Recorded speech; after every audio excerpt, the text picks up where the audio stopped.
What's going on, everyone? Welcome back to another episode of JT Sports Live. I'm your host, JT. Glad that you guys are tuned in on this wonderful Friday afternoon, man. It's always great when it's a Friday afternoon, man. You get to think about what you're going to do on your weekend, how you're going to spend your weekend with your family and friends. And I got a really exciting episode for you guys. We're continuing our training camp previews. We already did the AFC North. Make sure that you guys go ahead and check out that episode. And also, leave a like, subscribe to the channel if you haven't already, because we go live every day at 5 p.m. Eastern Time, Monday through Friday. And if you haven't already, make sure that you go ahead, listen to the audio version of the JT Sports Podcast. We're not just available on YouTube. You can find us on all audio platforms, wherever you get your podcast from. Apple, Google, Spotify, Amazon. You can find the JT Sports Podcast. Make sure that you leave us a 5-star review. If you enjoy, it's a free way to support the channel. And plus, you can give your video suggestions, what you would like to see on the channel, answer some of your questions that you guys leave in the reviews as well, so I'll probably have them on a future episode. Make sure to go ahead, give us a 5-star review. AFC West training camp preview is going to be telling you guys everything that you guys need to know about all 4 teams in this division going into training camp this year: Chiefs, Broncos, Raiders, Chargers. And let's start off talking about the Kansas City Chiefs. So for the Chiefs, the defending Super Bowl champions going into training camp this year, we all got to keep our eyes out on left tackle Donovan Smith. Because Donovan Smith, he was not looking good last year. And you know, Donovan Smith, he's not terrible. Like, he had some pretty solid years at Tampa Bay. Tampa Bay was just down all around last year. So hopefully he can probably bounce back with the Kansas City Chiefs. And the Chiefs have a really good offensive line coach. They have a really good coaching staff. So I feel like they can get Donovan Smith playing at a serviceable level. But if they can't, I think they're going to be a little bit in trouble. Now, they did draft a offensive tackle named Wyatt Morris in the 3rd round out of Oklahoma. Now, he can play both tackle spots, so he's pretty much considered a swing tackle. And he has a lot of upside, but he's more of a developmental project right now as a rookie. So if he ends up starting at left tackle, then he has to end up being really good. And then you got Louis Niang. Now, he was a 3rd round pick in 2020, and he started a couple of games in 2021, if I remember correctly. And then he ended up having a injury that he was still trying to get back from last year. So interested to see how this left tackle situation goes for Kansas City. Donovan Smith, he's one of those guys, like, you don't really know what you're going to expect from him. You just kind of banking on the fact that Kansas City has really good coaching. Now, they kind of got a position battle at cornerback, and it's not a bad position battle. Normally it's because one guy played bad, but both of these guys played pretty well as rookies. So we already know about L'Jarius Sneed, Trent McDuffie, but who's going to be that other cornerback on the other side of L'Jarius Sneed? Now, Jalen Watson and Joshua Williams, both of these guys got significant playing times as rookies. Now, you know, the young rookie cornerbacks that everybody was kind of raving about last year for Kansas City in the playoffs. Well, these were the 2 guys that everybody was talking about, and they had some big plays and a lot of big moments for Kansas City. Now, they were a little bit up and down at times, but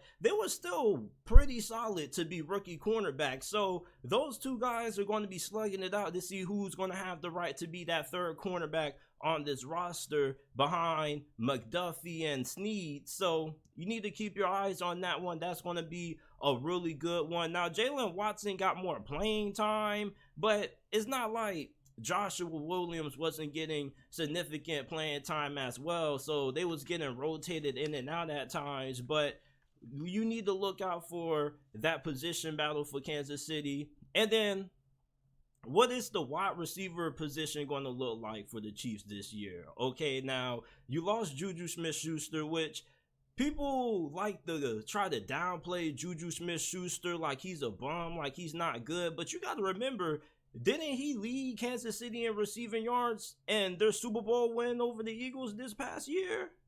Come on, man. Come on now, dog. Come on, man.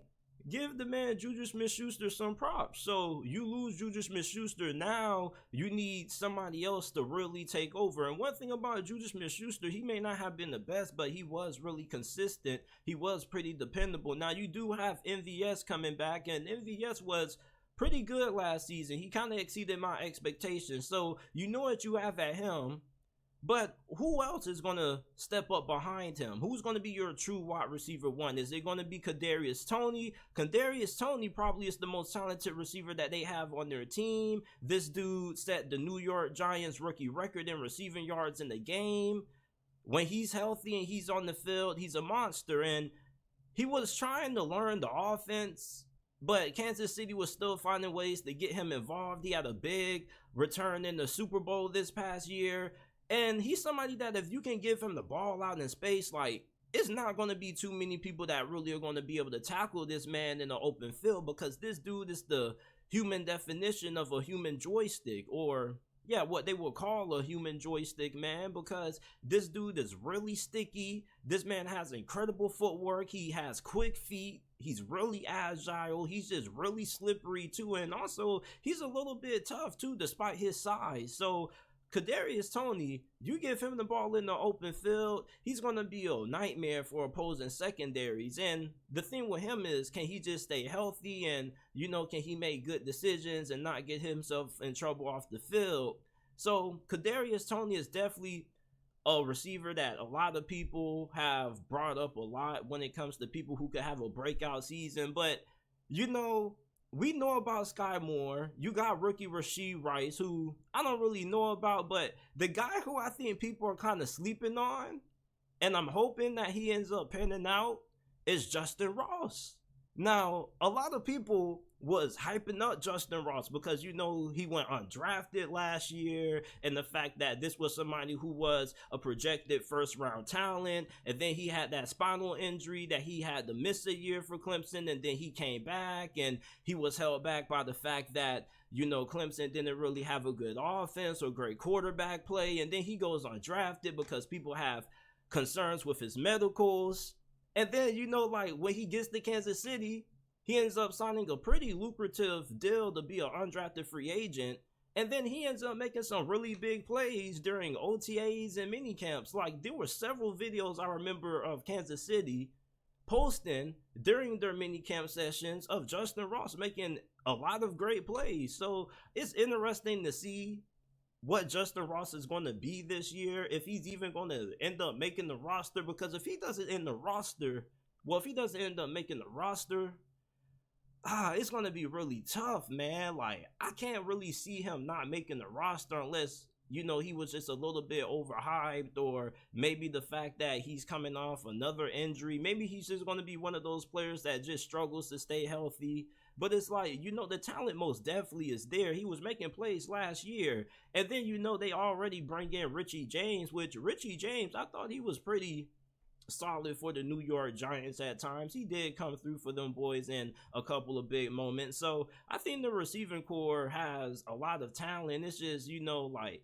it's just a lot of unproven talent right now. And training camp is definitely going to be the proving ground for where those guys end up proving themselves. Now,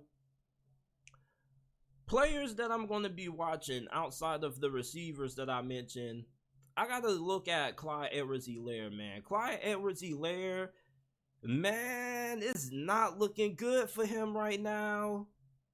Isaiah Pacheco has already overcome him on the depth chart. And then you got the fact that Jared McKinnon's going to be back. So it's like Clyde Edwards-Helaire, he's not really able to stay healthy. It's like, even when he's on the field, it's like, he really ain't all that great.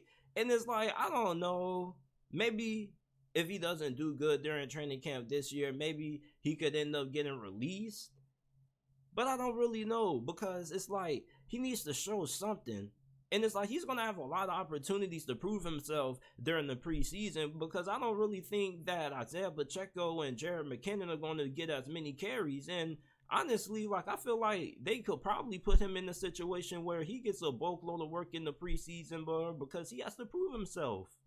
This man was a former first-round pick, and he hasn't played like it at all. Now, he's been okay at times, but, you know, when you draft somebody in the first round, you're expecting somebody to be really good, and he's not really good. He's been kind of average at best, so he needs to kind of prove himself during training camp.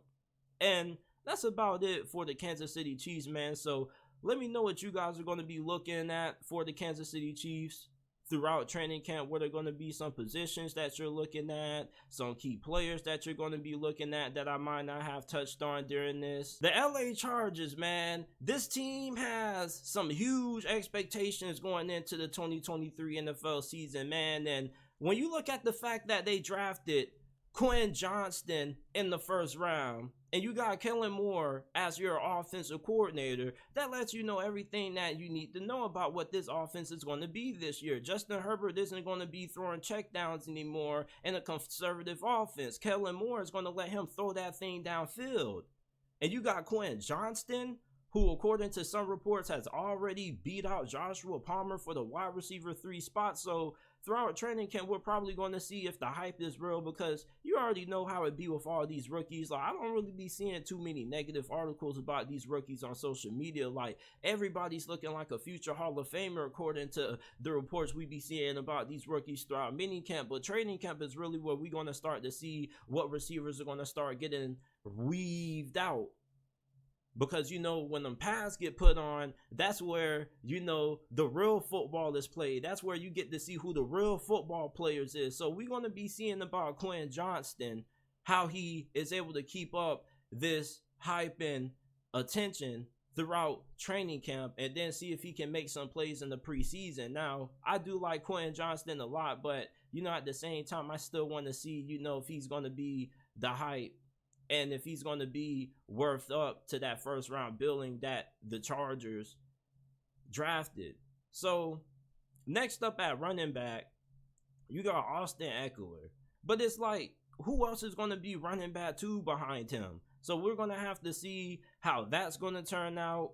And then we got to talk about this position battle. So they got a free safety battle with a guy named Gilman. I'm not even going to try to pronounce his first name at all, versus JT Woods. Now, Gilman started a couple of games for the Chargers last year, and a lot of fans really like what they saw from him, and they're really confident that he's going to be able to come in and replace Nazir Adderley. And even if Nazir Adderley never would have retired, and if they would have brought him back, from the way they make it seem like they was going to have a position battle this offseason to determine who was going to be the starter at that position anyway. So this is somebody that the coaching staff really likes. They got confidence in, but they do have JT Woods, who's going into his second season. He was drafted in the 3rd round out of Baylor, and he started 1 game last year, but he still needs a lot of work. And he didn't really get a lot of reps last year anyway. So it's probably going to be Gilman's job to lose, unless JT Woods just goes crazy and, you know, maybe Gilman goes down with an injury that he has to sit out for a large portion of camp, and JT Woods just runs away with the job. Now, who's going to be wide receiver 3 and 4? Because, I mean, Quentin Johnston, if these minicamp reports are actually accurate, is actually going crazy right now, and he's already jumped over Joshua Palmer. So if that is true, what's going to happen with Jalen Guyton and Joshua Palmer? Now, Jalen Guyton missed most of last season with a torn ACL injury, which was unfortunate to him, because Joshua Palmer was really good when Mike Williams and Keenan Allen weren't on the field, and when they was missing time with injuries. And he was really consistent, and he was really good, because I was playing against one of my friends who had him on his fantasy football roster in the championship. So he's a pretty productive wide receiver. He'll probably end up being the wide receiver 4. And for Jalen Guyton, you know, he might end up trying to fight for his spot on the roster potentially if he doesn't really have a good showing in training camp this year. Man, I can't believe I called Mike Williams Mike Evans, man. My bad. Like, I can't believe I did that. It's crazy. Now, we got to look at how the offensive line depth is going to play out during training camp, because you guys already know the LA Chargers had hella injuries on the offensive line. It was like injury after injury after injury, like after injury. Like, I don't know how they made it to the playoffs with all those injuries on the offensive line. Like, they had Storm Norton as one of their starting offensive tackles, man. And he was one of the worst offensive tackles in the NFL last season, according to Pro Football Focus and a lot of metrics that I've been looking at. And, you know, basically if Storm Norton was starting at offensive tackle for you, good luck, because you was going to need it, man, because the way some of these sites were talking about him, Storm Norton was not good. And I think he's with the Saints now. So, woo. So you got to see how your right tackle position is going to look. And then also the fact that, you know, you got a lot of guys coming back from injury, so they're going to have to get back into building that chemistry, that communication with each other. And then hopefully you got good depth behind your starters. So if unfortunately you have another injury on the offensive line, you have some good players that can come in and at least be serviceable and not as bad as what it was last year. I don't know how they made it to the playoffs. Now, my players to watch for the Chargers throughout training camp, Kenneth Murray, man. Like, man, like, I had high expectations for Kenneth Murray when he was coming out of Oklahoma, man. Like, come on, if you're a Chargers fan, you gotta be honest. How you feeling about Kenneth Murray right now? Like, is it fair to say, you know, he's the BUST? Like, is it safe to use that word? Or is it a little bit too soon? You still holding out hope? Because, I mean, I thought Kenneth Murray was going to be a lot better than what he's shown right now. And he's not really great in coverage at all. So it's like, in training camp, it's like you kind of want to see, you know, a lot of good things out of him. You're hoping that he can end up putting it all together. I mean, the athleticism is still there, but it's like, you know, this dude is a former first-round pick. And if he doesn't end up popping off this year, it probably could be it for him as far as him being an LA Charger. I don't know. And then you got to look at the fact that at cornerback, you have J.C. Jackson.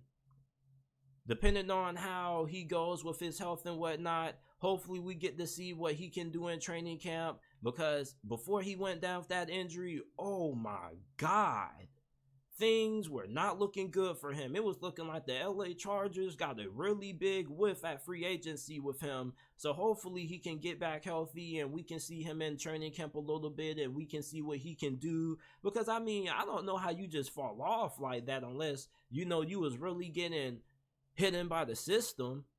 I mean, Jesus. But I think J.C. Jackson can bounce back. Like, I like J.C. Jackson and I actually like his story. So he seems like one of those guys who's capable of being able to bounce back. Like, I don't think he's going to be one of those guys to just be terrible, but hopefully he can go in training camp and we can see what he's capable of. Now, I'm going to be paying attention to Max Duggan. Now, the only reason I'm really paying attention to Max Duggan is because, like, Max Duggan is one of those guys that, even though people may look at him and say, oh, he's not all that good, he's one of those people that put in the work. He's a scrappy quarterback. He's a fighter. He's a tough guy. So he's going to be one of those guys that's just going to be able to stick around, I just think, some way, somehow. And plus, he's probably a good guy that you want in your locker room. So I want to see how he's going to look in preseason, how he's going to look in training camp, because he is going to get opportunities right now. And he probably could compete with Easton Stick for the second quarterback job behind Justin Herbert. So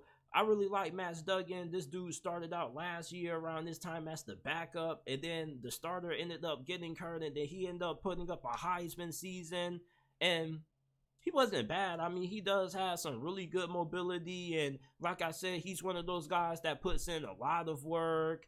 He's going to be one of the first guys in, last guy out. So I want to see what he's going to show throughout training camp in the preseason for the LA Chargers. I think he's going to be one of those Ryan Fitzpatrick kind of guys that just finds a way to stick around, and he'll just be like a journeyman, like a fringe backup kind of guy, but sometimes he'll come in and give you a spark because he do work hard, and the league isn't always about talent. Sometimes it's also about guys who show intangibles. Shoot, look at Brock Purdy, Mr. Irrelevant from last year. Denver Broncos, training camp battles, key players to watch. What do you need to know about the Denver Broncos with training camp just around the corner? Now, you got Sean Payton coming in, and apparently he's changing a lot of things, okay? He's in there telling Rusell Wilson, hey, man, you need to get back to doing what you were doing best, running the football, apparently. He also is trying to figure out who's going to be his starting center this year. Now, he hasn't committed to Lloyd Cushenberry.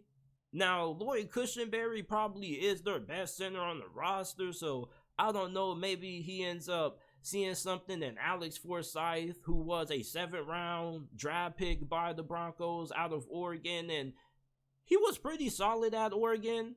He got better every single season, and Oregon does produce really good offensive linemen, and he has some medical concerns that made his draft stock fall a little bit.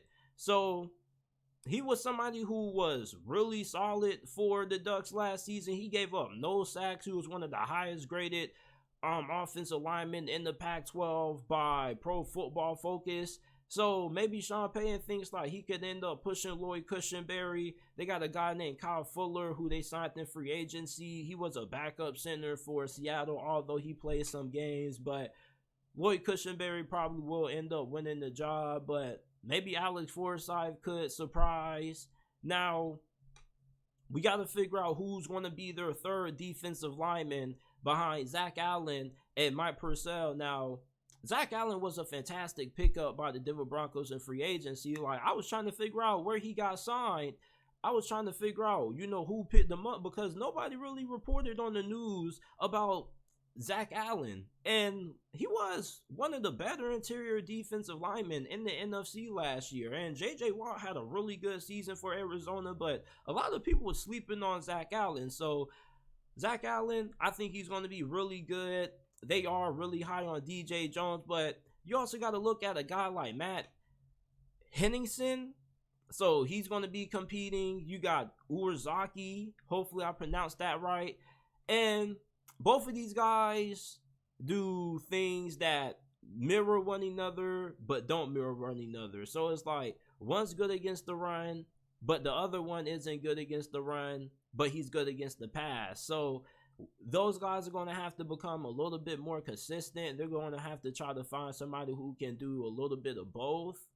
Now, players that I'm going to be watching, linebacker Drew Sanders was one of my favorite players to watch in college football last year. This dude is a free linebacker. He can play edge and he can play linebacker.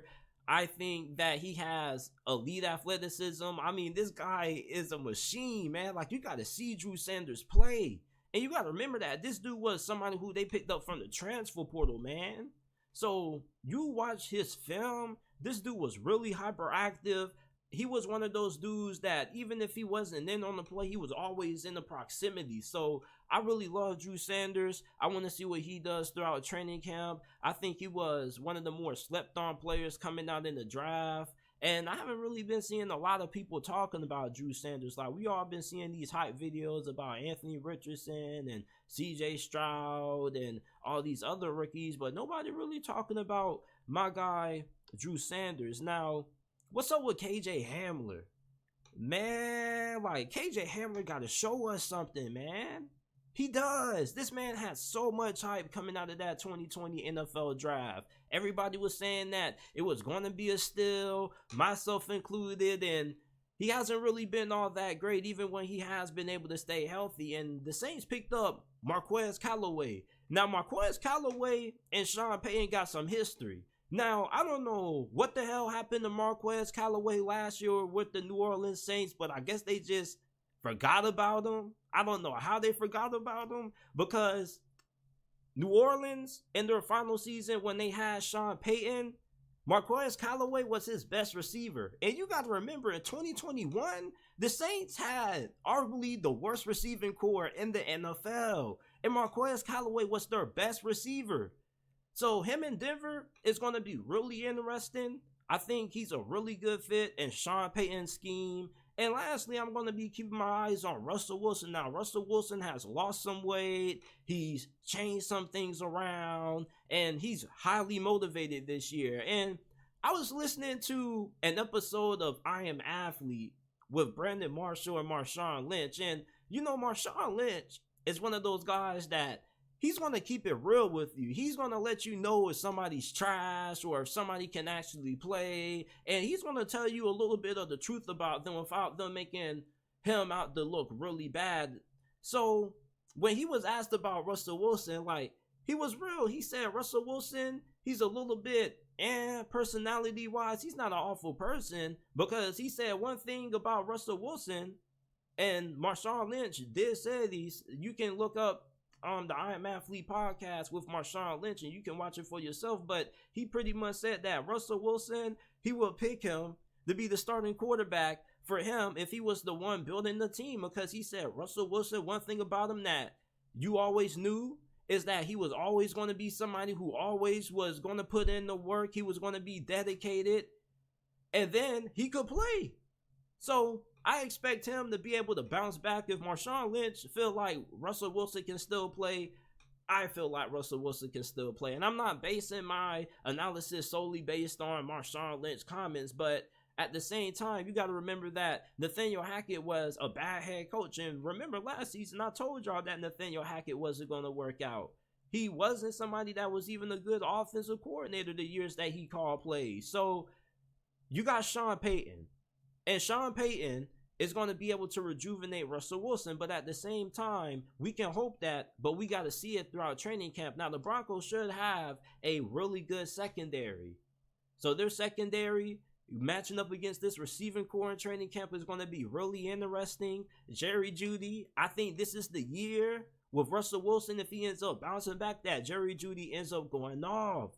You got to remember that Jerry Jeudy is not a bust. This dude isn't somebody who can't play, man. Like, Jerry Jeudy is somebody who's just been held back by bad quarterback play. Because I promise you, if Jerry Jeudy would have been playing with a guy like Joe Burrow last season or Josh Allen, he probably would have went for over 1,000 yards. So do not sleep on Jerry Jeudy. Jerry Jeudy is one of the best route runners in the NFL. So keep your eyes on Jerry Jeudy, man. Like, this man is so underrated, and I feel like a lot of people are sleeping on him going into this season, man. Like, I done picked him up on a handful of fantasy football teams, him and Calvin Ridley. I better make sure that y'all keep up with Jerry Jeudy. But this is it for my Denver Broncos training camp battles. Let me know some players that you guys are going to be watching down in the comment section. And also, if you haven't already, make sure that you hit that like button, man, for the YouTube algorithm. You got to hit that like button for the YouTube algorithm, man. And plus, make sure that you subscribe to the channel. Why haven't you subscribed to the channel yet, man? Like, we got some of the best NFL, college football content that you're going to find. And we're going to get back talking about the XFL, man, because I kind of forgot about the XFL. But make sure that you guys go ahead, subscribe to the channel. Remember that we go live every single day, Monday through Friday at 5 p.m. Eastern time. And give us a 5-star review. If you support the channel and you want to know how can you support us, all you got to do is give us a 5-star review on Apple and Spotify, man. Like, it only takes 3 seconds. All you got to do is go to Apple, Spotify, check out the JT Sports Podcast, type it in, and it should pop up. Or you can go down to the description, scroll down below a little bit, and there will be the links to the Apple and Spotify versions of the podcast. Go ahead, give us a 5-star review if you are enjoying this episode of the JT Sports Podcast. The Las Vegas Raiders, man. Come on now, dog. Come on, man. This franchise is not heading in the right direction, man. Now, going into training camp, the biggest storyline is Josh Jacobs. Now, right now, at the time this is being recorded, It is currently July 14th. Now, the 17th is just around the corner, and that's a really, really special day. Now, I don't know if Josh Jacobs ends up not signing that franchise tag, man. Like, I don't know, but I kind of have a little bit of optimism that the Raiders might end up paying him. I just don't see how they can let Josh Jacobs walk out of the building without paying him, but that's a story to keep up with going into training camp for the Las Vegas Raiders, their biggest one. And then they got a position battle at right guard. Now, you got Alex Bars, who was a veteran who started 14 games for them last year, and he wasn't really that good, and he started a couple of games for the Chicago Bears in the past. You also got a 6th rounder who was a former selection by the Denver Broncos. He started 3 games for Denver in 2021, and then they let him go last season. He had an injury. And then you got Greg Van Roten, who I think has the chance to end up winning this job.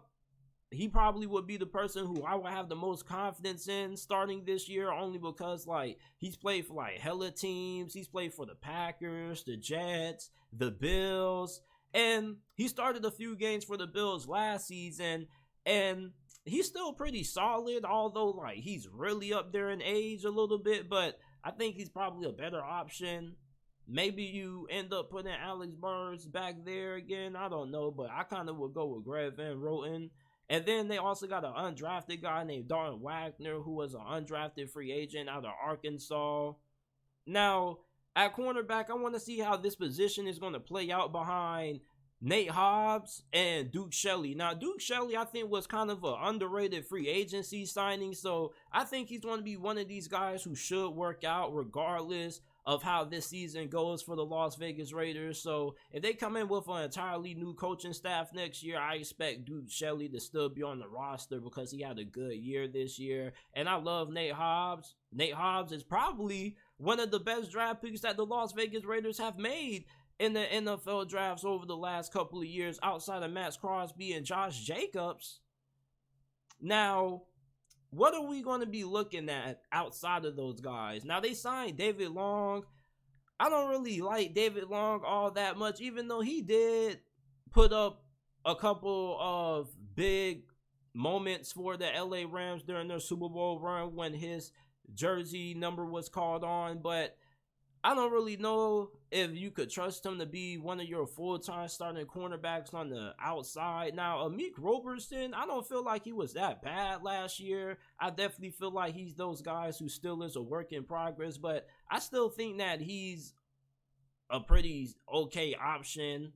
Yeah, you probably could do a little bit better, but I kind of want to see how that's going to play out in training camp between Amik Robertson and David Long Jr., who they signed in free agency. Now, the interior defensive line, Jerry Tillery, when they picked him up last season, he came in and he was pretty good. He was pretty good. I ain't gonna lie. Like, as much as I like the joke on the Las Vegas Raiders, like, Jerry Tillery, when they picked him up, I thought it was like a mean move, but he ended up actually being pretty good. Like, I thought he was just, one of those guys who they just pick up because he was a former first-round pick, and he ends up still not working out, but he was pretty good for the Raiders this year. You pretty much should pencil him in as a starter, but Bilal Nichols,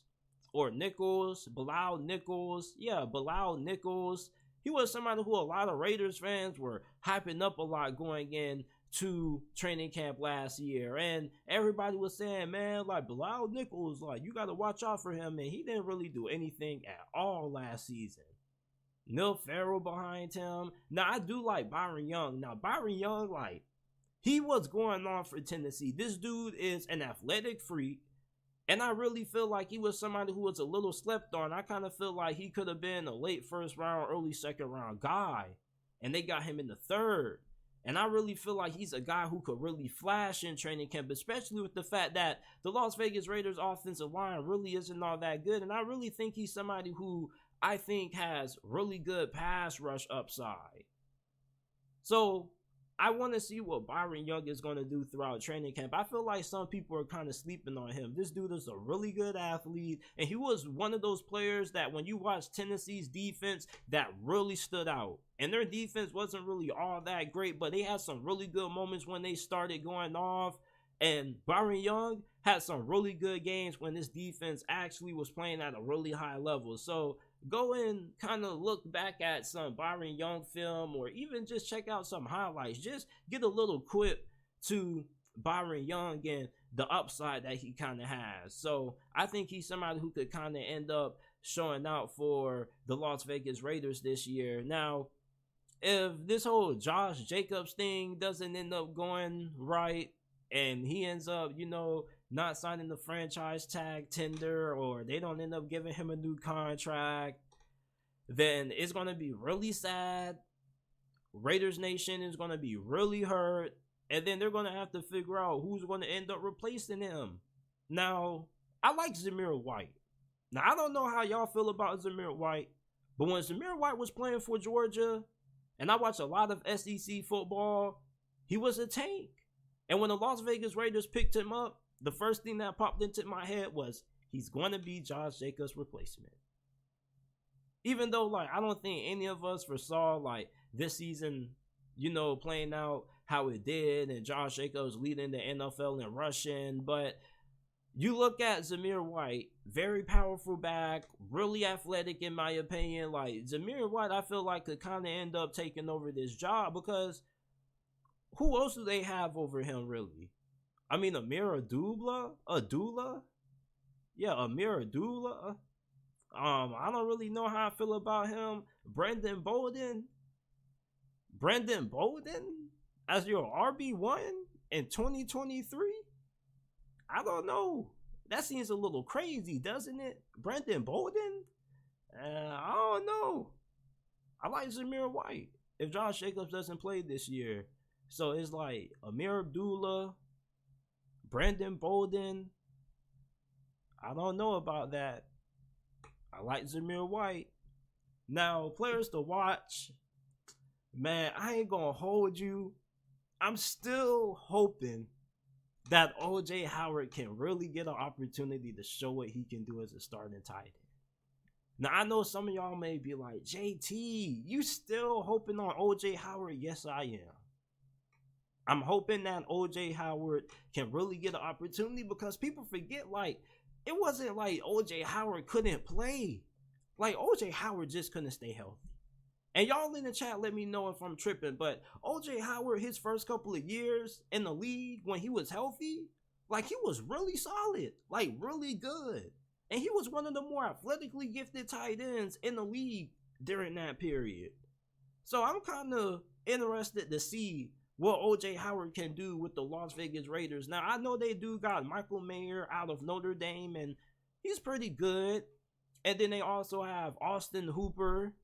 But it's I really want to see what OJ Howard can do. Now, I thought, when he was with the Buffalo Bills, he might have done a little something, but I don't know. They had Dawson Knox, who was really good. So I didn't really know about him, honestly. So I'm interested in seeing what OJ Howard does. Divine Diablo. Now, this guy has improved a lot. He's gained more weight. He's been given some more responsibilities on the defense. He's athletically gifted linebacker because he was a former safety. So I think he may end up being one of those guys who could end up breaking out this year.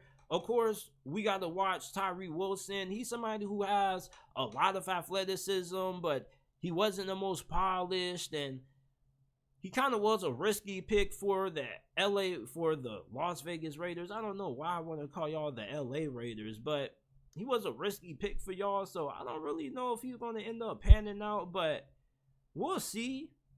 But this is it for my Las Vegas Raiders training camp preview. Let me know some things that I missed down in the comment section down below. Let me know some things that you guys are going to be watching, some position battles that you're going to be looking out for. And this is it for this episode of the JT Sports Podcast. I appreciate you guys for tuning in. Remember that we are going live tonight with Big Cat, Panthers Uncensored. He's going to be on tonight on JT Sports After Dark at 10 p.m. Eastern. So make sure that you guys go ahead, click that pin link, and make sure that you go on to hit reminders so you get notified when we go live tonight at 10 p.m. Eastern time. If you haven't already, make sure that you like the live stream, subscribe to the channel, because we go live every day on Mondays through Fridays. And make sure that you leave us with a 5-star review. We're trying to get to 100 5-star reviews on Apple and Spotify season before the college football and NFL seasons kick off. So go ahead, give us a 5-star review. All you got to do is type in JT Sports Podcast on any podcasting service that you use, and it should pop up. Or you can go down to the description down below, scroll down a little bit, and there will be the links to the Apple and Spotify versions of the podcast. I appreciate you guys for tuning in, and I will see you guys tonight, 10:30 p.m. or 10 p.m. Eastern on JT Sports After Dark.